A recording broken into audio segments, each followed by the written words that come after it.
Well, good afternoon, everyone. I'm pleased to be here today alongside our Minister of Education, Demetrios Nicolaides, as well as Patricia Bolger, Chair of the Calgary Board of Education, and Alain Emel, who is the President of Du Conseil Scolaire Franco-Sud.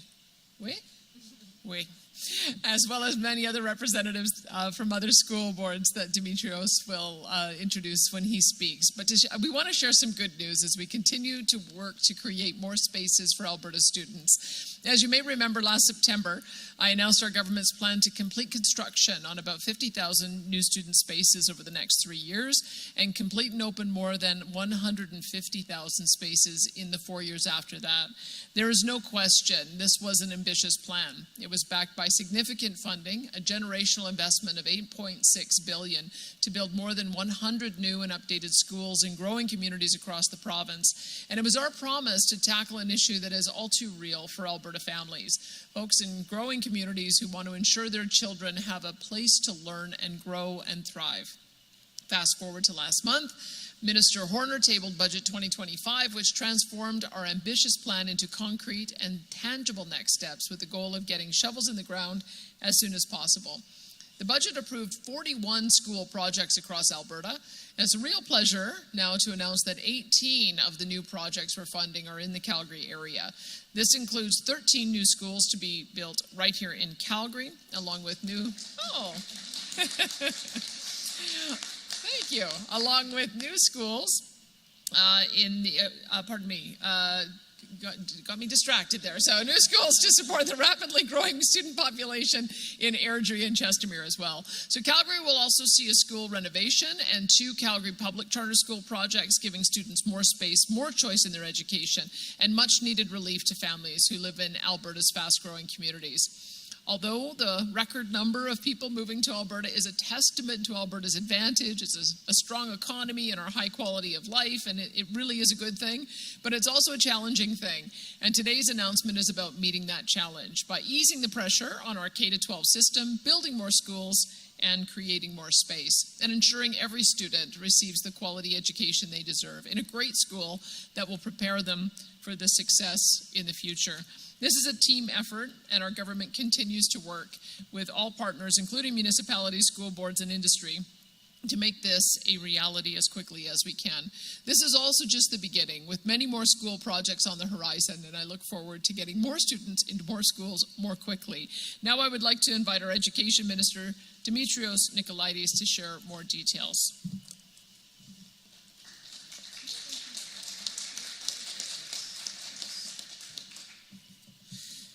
Yes, thank you.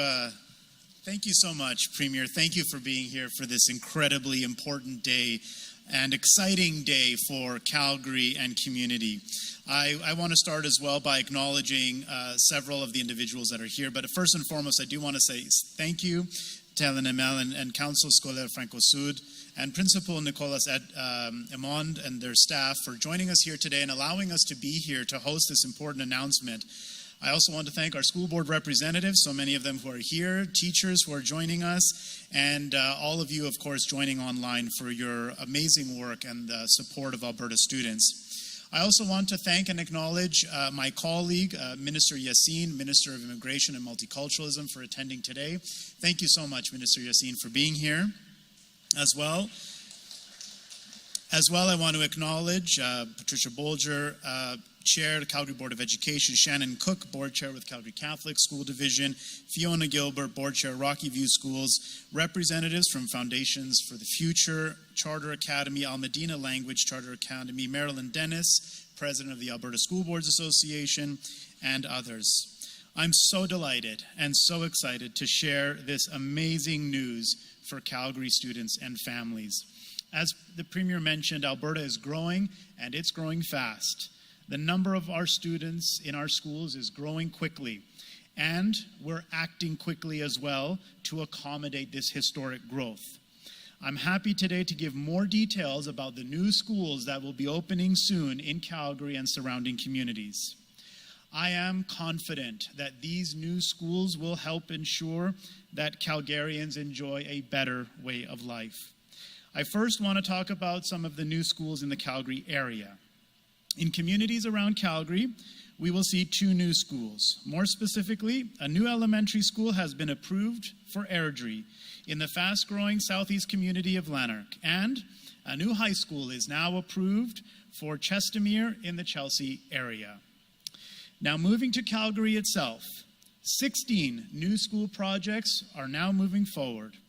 For Northeast Calgary, 6 schools are on the way. This is on top of the 3 that I announced just last month. The 6 new schools in Northeast Calgary include a new Catholic K-9 school in Cornerstone, 1 new elementary in Cornerstone, a new junior high school, also in Cornerstone, another junior high in Cityscape, and an expansion of Almadina Language Charter Academy, and a new elementary in Livingston. South Calgary will also be seeing some new schools, 4 in particular, including a new junior high in Aspen Woods, that's more West Calgary, but we'll call it South for now, a new junior high in Mahogany, a new Catholic junior high elementary in Walden, and more space in Quarry Park for the Foundations for the Future Charter Academy. And we've also approved now 5 new schools in Northwest Calgary. A K-4 school in Nolan Hill, a 5-9 school in Sherwood, a K-5 school in Sage Hill, and a 6-9 school in Kinkora, and finally a Catholic junior high elementary in Carrington. And last but not least, this very Francophone school, École de la Rose Sauvage, will be receiving much needed modernization. I know this school has served students well for many years, but I'm happy to say it will be updated soon so students and teachers can enjoy it for many more years. As a government, we are fully committed to improving accessibility to Francophone education and ensuring Francophone students have the resources, spaces, and opportunities they need to succeed. With these 18 school projects now moving forward, there are now 49 projects underway in the Calgary area. These new schools will go a long way to make life better for Calgarians. Parents and students will have their commute times drastically reduced once these schools are finalized. Building schools closer to home will mean that parents and students will not have to spend long times on the bus or in the car to get to school. And secondly, by building all of these schools, we will create much needed spaces and significantly reduce class sizes. Smaller class sizes, of course, mean more students can enjoy one-on-one time with their teachers and enrich their learning. In closing, I just want to leave you with this important message. Your government has heard your concerns loud and clear and is taking action to get the job done. And Edmonton, if you're listening in as well, don't feel left out. Next week, we will be announcing projects for Edmonton area as well. It's now my pleasure to invite LNML to the podium to provide a few remarks. Thank you.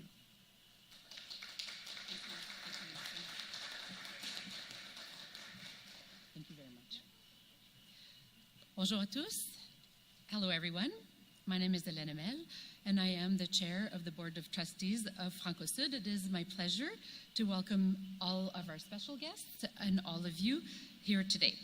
First, I'd like to say welcome to the Honorable Danielle Smith, our Premier of Alberta, and the Honorable Demetrios Nicolaides, our Minister of Education, Board Chair Patricia Bolger, and here with her trustees from the Calgary Board of Education, our fellow chairs and trustees from Calgary Catholic and Rocky View. Welcome. J'aimerais aussi souligner également la présence de mes collègues. Nous avons conseiller Arnaud Goa, conseiller Grégory Van Dees, conseiller Yannick Harrison, et aussi aux enseignants, la direction générale Madame Monique Baker de Francosud, et toute l'équipe de la Rose Sauvage qui nous accueille aujourd'hui dans cette école du nord-ouest de Calgary. This school that we are in today started offering Francophone program in 1996. It was then known as École Francophone at Queen's Park and offered an education from kindergarten to grade 6 to just 57 students. Fast forward to today, 30 years later, we have now a grade 7 to 12. It is a secondary school with over 400 students, as well as a team of 40 dedicated teachers and support staff. Beaucoup de choses ont changé au cours des 30 dernières années, mais nos priorités demeurent les mêmes. Accompagner nos élèves dans l'épanouissement de leur francophonie, développer leur plein potentiel et préparer à devenir les leaders de demain. Les éducateurs jouent un rôle essentiel dans le développement intellectuel, émotionnel et social des élèves en leur transmettant des connaissances et en les guidant dans leur apprentissage, en les inspirant à devenir des citoyens engagés et épanouis. Il est essentiel que nos élèves, mais également notre personnel, aient accès à des infrastructures qui sont à la hauteur de leur dévouement et aussi à l'équivalence réelle. On behalf of the Francosud Board of Trustees and our entire division, I would like to thank Minister Nicolaides and the Government of Alberta for today's announcement. I would also like to thank all of the members of our community, students, parent, school staff, administration, and our local MLAs actually, who have been such great advocates of the funding of this modernization project. Excuse me, as English has escaped me. While a lot of work remains to be done, today's announcement marks the first step towards the realization of this important project, which will allow us to better serve our community and provide our students with the world-class education experience they deserve. Francosud is ready, and we look forward to working with the Alberta government and get shovels in the ground as quickly as possible, not only here at École de la Rose Sauvage, but also at all our ongoing infrastructure projects that we have previously received planning and design funding, and that is construction of a K-6 school in Harvest Hills, construction of a K-9 Catholic school in the Hamptons, and construction of a public senior high school in Panorama Hills. Nous sommes très heureux de cette annonce et nous allons continuer à travailler en collaboration avec le gouvernement de l'Alberta afin que tous ces projets se concrétisent le plus rapidement possible. Ensuring that our province offers a dynamic Francophone education system with modern infrastructure brings a rich diversity to our communities. It can be a major factor when it comes to a family's decision on where to live, where to buy a house, where to work, where to raise a family. We are grateful to the Government of Alberta's support for this publicly funded Francophone public and Francophone Catholic education and its commitment to building and modernizing schools across the province. Thank you, and I will now turn the mic over to Board Chair Patricia Boulder of the Calgary Board of Education.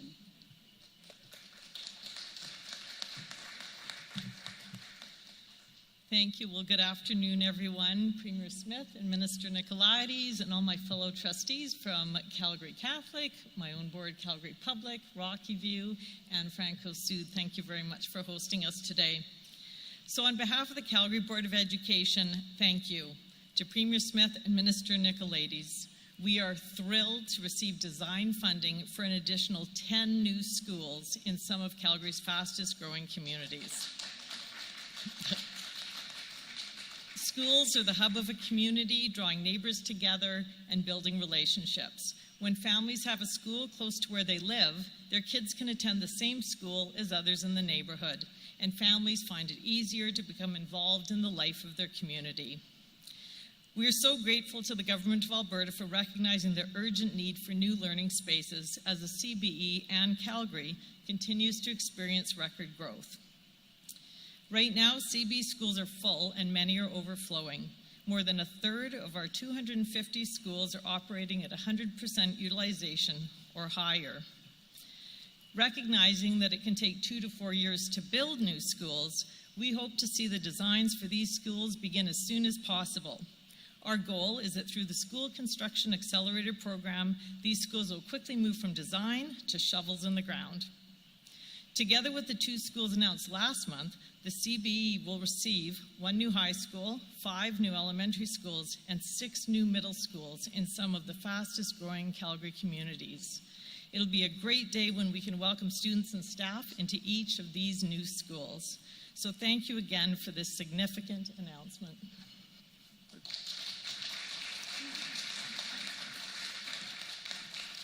Thank you to our speakers. We'll now enter our media Q&A portion of the announcement. A reminder for reporters, please mention your name and your outlet, and we'll be taking one question, one follow-up. We'll start off with questions here in the room before we move over to the phones. Go ahead, first up the mic. Right, thank you, James from the Western Standard. Congratulations on this announcement. Premier, we have a new Prime Minister, and there are a lot of people in this town in the oil and gas sector who are particularly worried about outcomes and the future of the oil and gas sector. So if Prime Minister Carney continues on with policies of Justin Trudeau, Stephen Guilbeault, or part of that, what are you prepared to do to push back if that happens? Well, what I would say is that we know that this last 10 years of federal government has brought some of the most destructive policies to Alberta, whether it's been emissions caps or methane caps or net zero electricity grids or net zero cars or net zero buildings or C-69 or tanker bans. That is a record they can't run away from. I've seen nothing to indicate that they're going to change course on that. In fact, the new Prime Minister has written his book on values, and one of his values is to phase out the oil and gas industry. So what I have been asking for is an election right away. We need to make sure that whichever way this gets resolved, that we have somebody at the table for 4 years who can negotiate a renewed Canada-U.S. free trade agreement so that we can end this back and forth on tariff war, which is benefiting no one. So I would hope to see an election call very soon.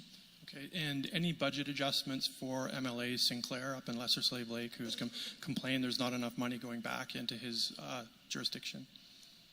Well, I think MLA Sinclair didn't have full information. As you can see, what we do is we do blanket announcements for high-level budget, and then we do the granular announcements.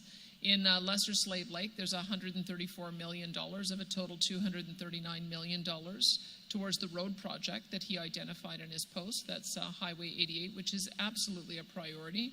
There's 2 new schools that will be built in his riding, and there's also an upgraded to an EMS station.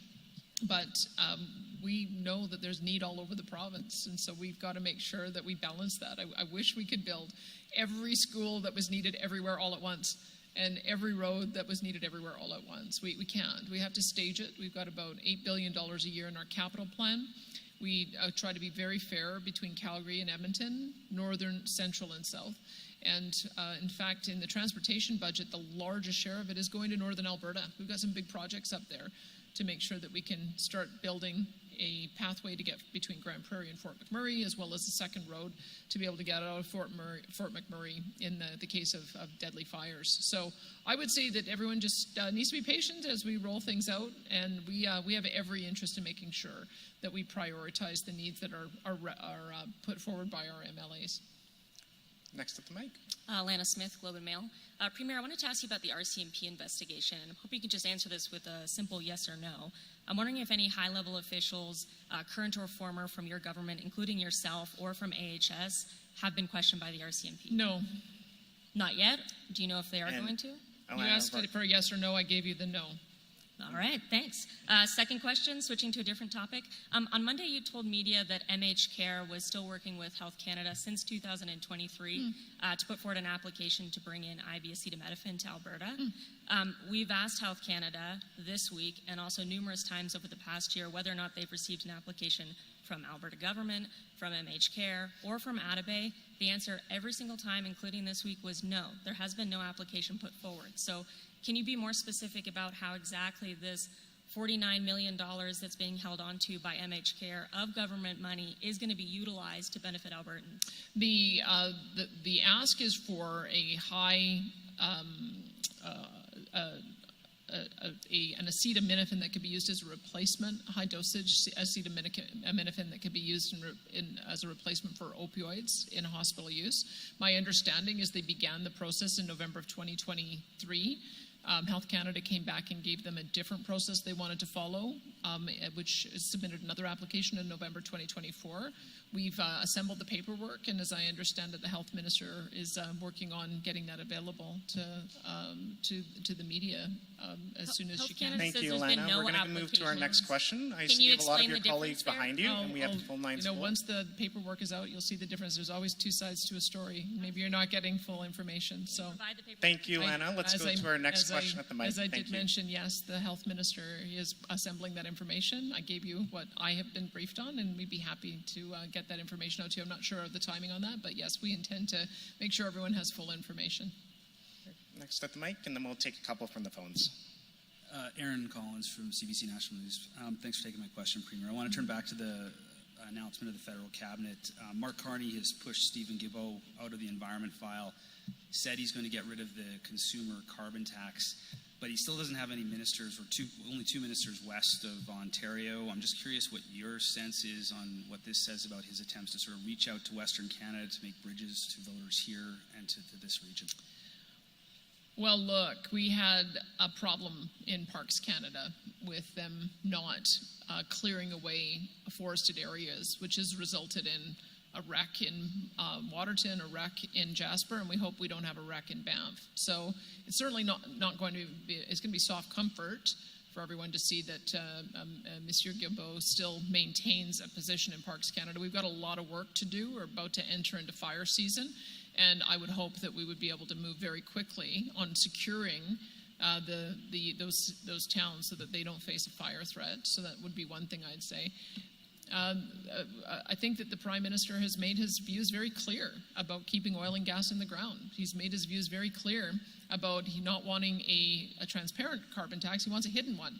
So I don't think it does Alberta any good if we end up seeing massive increases to industrial carbon taxes. It's been quoted many times saying he thinks that the carbon tax is too low.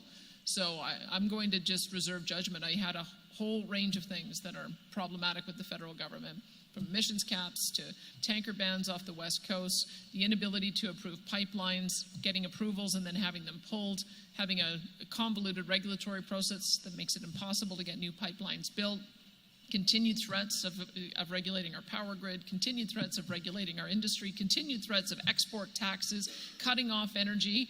I haven't really seen any change that would lead me to be encouraged that we're going to have a reset on our relationship. So we need an election, and that's how it needs to get sorted out. Switching topics a little bit, I understand your government sort of actively recruited Ms. Mensalopoulos to be the CEO of AHS. Your statement of defense from both AHS and Alberta Health alleges that she was incompetent and failed to fulfill her responsibilities. So just trying to square the circle on that. I mean, if that's the case, why did you push so hard for her to be in that position in the first place? And is that a recruitment failure? We have a refocusing plan. You know, we had hoped, having worked with the individual for as long as we did, she was in a position where she knew what our refocusing was, and you can read her own statement of claim that about her resistance to having several of the functions moved to Alberta Health. That was very transparent from the time I wrote my mandate letter to the time that we announced the refocusing in November to when the individual was first hired. It was very transparent what we were doing, and you can just read her statement of claim to show where she says in her own words the many, many ways in which she felt that was diminishing her role. But we were transparent from the start. It's unfortunate that we weren't able to be able to move forward with that. But we now have new leadership, and we're going to. We know that we need to have a separation of the purchaser and provider. You cannot have a provider of health services making decisions about their competitors. I mean, we've got a couple of charter schools here today. You wouldn't have one of the public boards telling them whether or not they'd be allowed to build a school. That's our job as the province. That's part of the reason why we have a separation. We have a public board, a Catholic board, and charter boards. It's the same thing that we have in healthcare. We have a public board, we have Covenant, and we have charter surgical centers. They all need to be able to report directly to the province, and one shouldn't be trying to stop the other one from operating. That's what we were observing. That was the problem that we were trying to solve, and we're going to continue going forward with that refocusing. Thank you. We're going to take a couple questions from the phones before we come back to the room. Operator, could you put through our first caller, please? The first question comes from Mr. Rick Bell of Post Media. Your line is already open. Thank you. Good afternoon, Premier.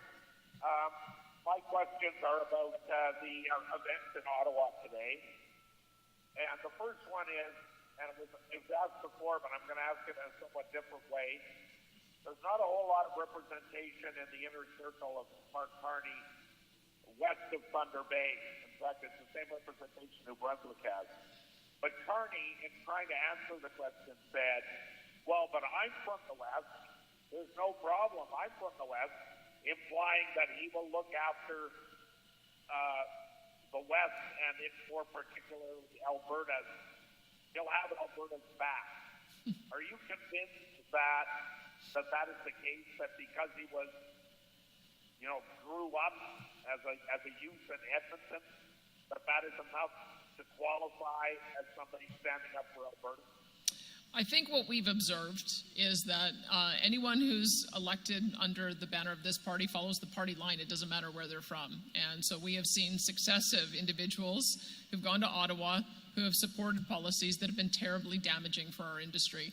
So I think that's why we need to have an election, is that we need to decide once and for all whether we're going to be supportive of each region, supportive of our principal industry, supportive of our principal export product, or whether we're going to continue on with the same destructive policies that we've seen for the last 10 years. So as I said, I don't think I've seen any indication that there's a change of heart or a change of course, and that's why we need to get to an election as soon as possible so we can sort that out. And my second question, which is also about the new Prime Minister, is I know you've stood unequivocally against an export tax or curtailing oil. In fact, you want to produce more oil and gas, not less. Do you think that if Carney says he's going to be a different kind of liberal, do you think if these liberals get in, you're going to face the same sort, or Alberta will face the same sort of potential threat to the industry? I would hope that the events of this week have made people realize how seriously the Americans take energy security. The president has signed an executive order declaring an energy emergency. So when it was threatened that electricity would be cut off, we saw an immediate increase of a tariff threat to 50% on steel and aluminum, and only after the premier backed down did those tariffs come in at 25%. I hope that is indicative to everyone. If that is how the reaction is going to be to $1 million worth of product going across the border, imagine what the reaction would be if for $350 million worth of product going across the border. Ontario only sells about $400 million a year in electricity. Alberta sells about $150 billion a year of oil and gas. So I would hope that if they haven't learned the lesson of the last week about how closely the Americans tie energy security to national security, I have every intention to make that perfectly clear in every meeting, in every forum. We will not support an export tax. We will not support any kind of curtailment on energy to the United States. We have other ways that we can take a measured and proportionate response, and that isn't it. Thank you, Rick. And operator, could you put through our next caller, and then we'll come back to the room for a question after that. Your next question comes from Kian Dex of Juno News. Your line is already open. Hi, Premier. Kian Bexley with Juno News here. Congratulations on the announcement today. Thanks. I have a question about Alberta's post-secondary students. This week, news broke that the Radical Student Union from UBC Okanagan banned the operation of the Conservative Campus Club simply because they were conservative. This is not the first example of Canadian student unions oppressing the freedoms of young adults on university campuses, while also forcing them into student debt to pay for student union taxes. So I'm wondering what you make of their action, and do you think student unions should be left alone to make anti-democratic decisions like this? Well, I can tell you that's not the culture that we want in Alberta. I could probably get Demetrios Nicolaides to respond to this, since as advanced education minister, he gave a directive that the Chicago principles need to apply on campus. We need to have robust comprehensive debate that can happen on campuses, free speech, where people are allowed to explore their ideas and be able to debate them freely. So we began with that as a directive, and then began with a report card so that there can be active monitoring of the extent to which schools are living up to that commitment. I've been pretty happy with what I've seen in Alberta, but obviously if there are isolated incidents that come up, I would put that to my Minister of Advanced Education, Raja Ansani, to look into. Just to follow up, I noticed your MINS panel, the expert panel looking into advanced education in this province. It has a long list of things that they're looking to report back on to improve advanced education in Alberta. A huge component of that is student union reform, but it doesn't appear that student union reform is part of their mandate. Am I misreading something, or is it not included? Well, you know what? I'll take that away as sort of a point for them to look into. What we're looking at is whether there are an application of policies that are interfering with academic freedom, whether there is a better way to be able to fund research so that we can make sure that we get the full spectrum of views that are funded through our research, and to make sure that we're being fair in how we fund between different academic institutes for different types of programs. But I hadn't seen that in this province student unions were a problem, but I can raise it with Minister Sani to see if she needs to add that to the mandate. Thank you. We're going to come back to the mic in the room here, and we'll see if we get an on-topic question. Go ahead, Adam. First, I have one on topic. I promise I do. Adam McVicker with Global News. Hi, Premier. On the federal cabinet, what is the directive you're giving your government? How are you guys going to maneuver this with, of course, calls for a federal election, but of course you guys have to work together with the federal cabinet given the tariff situation. So what does that maneuvering look like moving forward here? Well, I don't really know. I mean, as you saw, we did do a joint announcement on homelessness funding for Calgary, Edmonton, Red Deer, and Lethbridge. We'd been working on that for some time, so I was pleased to see that go ahead. And there are other types of policies that we're just going to wait until the new government is established to be able to continue discussions on. Some of the joint programs that we have don't have an immediate timeline on them, so I think that there's an opportunity for us to wait until the election is over. I have yet to see how the new Prime Minister is going to manage his first ministers' meetings. We had been having, and we do have Council of the Federation meetings, which are just the premiers. We have been meeting weekly, and we've been adding in first ministers' meetings at the request of the Prime Minister. But now that that's changed, I'm not sure what that flow is going to be, but I'll certainly participate in those. The most important thing we can do right now is maintain some stability in our relationship with the United States, hopefully not see any escalation, and try to deal with any disputes in the meantime. But the only way we're really going to get to a resolution with our largest trading partner is a full renegotiation of the Canada-U.S. Free Trade Agreement. Those agreements can take up to 2 years to renegotiate. That's why we need an election. We need somebody at the table who has a 4-year mandate to be able to do that. And on today's announcement, what is the plan to ensure the school boards who are getting these new schools have the resources available to recruit and hire on teachers to fill them? Yeah, thank you. An important question. Certainly, adding additional space through the construction of schools is an important objective, but we need to make sure that we have adequate staff to fill these new schools. In fact, 2 days ago, I announced that as part of Budget 25, the government of Alberta will be investing $1.1 billion in new funding over the course of the next 3 years. And that is to directly support the hiring of 4,000 additional teachers, educational assistants, and other staff.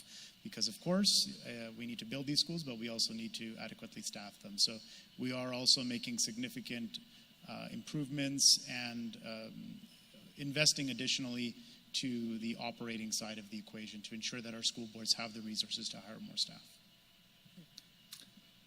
Hi, Premier. Tim Brooks, CTV. What has your personal experience been like with Athena Mentzelopoulos? I'll just let the court process play out, and we'll see how it ends up resolving itself. I think you've seen the government statement of defense, and I think there's two sides to every story, and I encourage everyone to go and have a look at that. So there is two sides to every story, but you're not personally involved in this lawsuit, so you can speak to this. I mean, you've dealt with Athena multiple times. We've seen you in public with her for events like this. So can you just talk us through, your experience dealing with her? Was she incompetent, like these lawsuits say? No, I can't, actually. I'll just wait and see the court process play out. Thanks, Tim. We'll go to our next at the mic here. Thank you. And then we're going to go back to the phones. Jillian Coad with City News. Just regarding the federal cabinet minimal Western representation, no one from Alberta. With that, are you concerned the voices of prairie farmers won't be heard, especially canola farmers, as they face tariffs from two of the biggest trading partners? I think there's lots of ways that the premiers are going to be able to fill that information gap. I can tell you the issue of canola was very prominently on our agenda when we met at the Council of the Federation. And I think this is what the premiers have all seen, is that while there's this disruption at the federal level and while we're waiting for a new government to be chosen that has a 4-year mandate, we've all had to step up and be a lot more active in being able to build partnerships, make our case. I'll continue doing that. On the issue of canola, I've been told by my agriculture minister that the product we sell mostly to China is seed, and so much of that is going to be not disrupted. We also have the benefit that a renewable diesel project from Imperial Oil is about to be in operation in the next couple of months. They're going to need 2.5 million tons a year in canola, which is about the amount that we send to China. So this is, I think, one of the things that is happening through all of these different disputes is we're looking at ways that we can help each other, looking at ways we can find new markets, and we're going to continue doing that.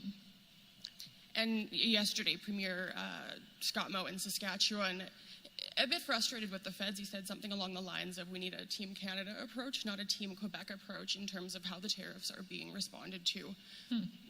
In your eyes, are we seeing a bit of maybe a divide between Western and Eastern Canada, or are we happy with a fulsome Team Canada approach? That's not the quote I saw from Premier Moe. I think Premier Moe said that perhaps the new Prime Minister should make a priority of going to China or to the United States as opposed to going to Europe, because our two biggest challenges that we have right now are the tariff war that we're in with the United States and with China. So I think that it's a question of priorities. I share his concern about that. But we always have a very collaborative table with the Council of the Federation, and we always try to find areas where we can agree. I've been pretty public that I oppose the idea of an imposition and using energy as a weapon. I think everybody learned the lesson this week about what I was trying to warn of. But there has been what I think is a proportionate response to what we're seeing from the Americans, acknowledging we're 1/10 the size of their economy, so there is less that we can do. No one wins a trade war. No one wins a tariff war. When we put import tariffs on goods, it just hurts Canadian consumers and Canadian businesses. But sometimes these tactics are used to be able to create some pressure so we can get to a solution. The sooner we can renegotiate CUSMA, the better for everyone. Thank you. And we have time for one, maybe two more questions. We're just going to take one more from the phones. If, operator, you could put through the next caller, please, and then we'll come back to the room if we have time. Your next question comes from Chris Verco of Calgary Herald. Your line is already open. Hi, this is a question for the Premier. Premier, I'm just wondering, what are your thoughts on Jonathan Wilkinson being reappointed the Natural Resources Minister and Terry Duguid being appointed the Environmental Minister? Well, let me start with Terry Duguid. He had come out here to assist in helping to make sure that the housing could be built in Jasper. So I'm grateful for that, because we had put forward a proposal that was rejected, and I'm glad they were able to find an alternative proposal. So I'll look forward to seeing if he is prepared to repeal any of the offensive laws that we've been fighting for the last number of years. As for Jonathan Wilkinson, when I was down at CERA Week, I had an American official say to me, how can a Canadian energy minister be opposed to pipelines? And I said, that's a great question. So I would say that I would like to see a recalibration on the part of everyone. When you have the Energy Minister of Canada openly musing that we don't need to build pipelines, at the same time as I'm in the United States trying to get pipelines built and talking to my counterparts east, west, and north, trying to get our product to market, is counterproductive. So that's why I said I haven't really seen much of a recalibration. They can shuffle the deck, but it's still the same foundational ideology that has been punishing to our province for the last 10 years. So we need an election to sort it out, and I hope that gets called sooner rather than later. Just as a follow-up question, the Prime Minister today said he wants to make Canada a superpower both in conventional and clean energy. What is your reaction to those comments, and how would you suggest he do it? Well, what I would like to see is economic corridors built so that we can get a few more pipelines built to the West Coast for both natural gas as well as for our heavy oil and conventional oil. I'd like to see a similar type of approach so that we can get an economic corridor built to Grays Bay so that we can also unlock critical minerals potential. I'd like to see if we could get a corridor built to Churchill so that we can do some platforms there so we can do export. And I'd like to see a restart of an Energy East concept that may use a different route. I understand Montreal is a little difficult to contemplate, but maybe there's a different route that we could use. And I'm delighted to see that Nova Scotia has taken the ban off fracking. Those are the kind of things that you say that you see if you really want to see a change of direction. I'd also like to see at G7, which will be in Kananaskis, I'd like to see all of the G7 leaders sign on to a commitment to pursue natural gas as a way of not only providing energy to the world, but also reducing emissions. When you use natural gas, you're not using coal and dung and wood and other higher emitting products. And so that will help us to address issues of energy poverty around the world. So that's what I'd like to see happen. We have already demonstrated our willingness to partner on new energy solutions. We, through Emissions Reduction Alberta, Alberta Innovates, Alberta Enterprise Corporation, and various other entities, we helped to start, gave some seed funding to Ever, which is now doing at-scale geothermal development and are helping us with our drilling accelerator. We have funded small modular nuclear research and partnered with Saskatchewan on an MOU to try to roll that out. We'll be having a nuclear consultation happening in Alberta throughout the coming months. We have also developed a hydrogen hub and starting to build out hydrogen not only for transportation fuels but for home heating and electricity. We are developing ammonia as an alternative as well to do dual combustion with coal to reduce emissions profiles. We have carbon capture, utilization, and storage at scale, which has helped us to develop and attract businesses such as net zero hydrogen, net zero petrochemicals with Dow, as well as a final investment decision coming soon, I hope, for net zero cement with Heidelberg. So we have embraced both. The problem with the federal government is that they have only embraced one. And what we need to see is an all-hands-on-deck approach to energy. And unfortunately, I just haven't seen any concrete action that leads me to believe that there's been a change of heart on the part of this current government. So I think we need to have an election to get that fully vetted. Thank you. And we have time for one last quick question. We'll come back to the mic in the room here. Go ahead. Matt Skace, Canadian Press. We do have confirmation that the federal government is getting rid of the consumer carbon price.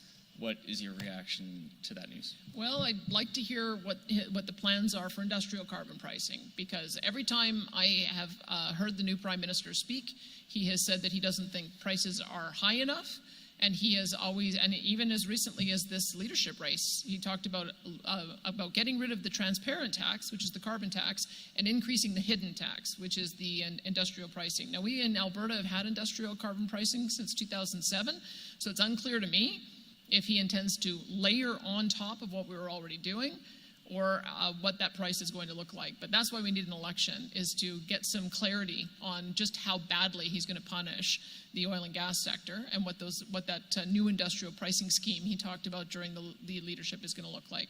Okay. Switching gears here on AHS, both the health ministers and AHS statements of defense say Athana was fired for her poor job performance and not because she was investigating procurement contracts. But what does that say that the RCMP is investigating this? Is the issue of Athana's firing separate from potentially improper contracts, or are those entirely two separate things? I think you'd have to ask them. As I said, I haven't been in contact with them. All I can tell you is that we had very clear objectives about what we wanted to do with the healthcare system, that we wanted to have a separate system, a separate entity that would oversee mental health and addiction, a separate entity that would oversee primary care, and then a separate entity that would oversee assisted living and acute care. We said from the very beginning we were splitting the purchaser and the provider.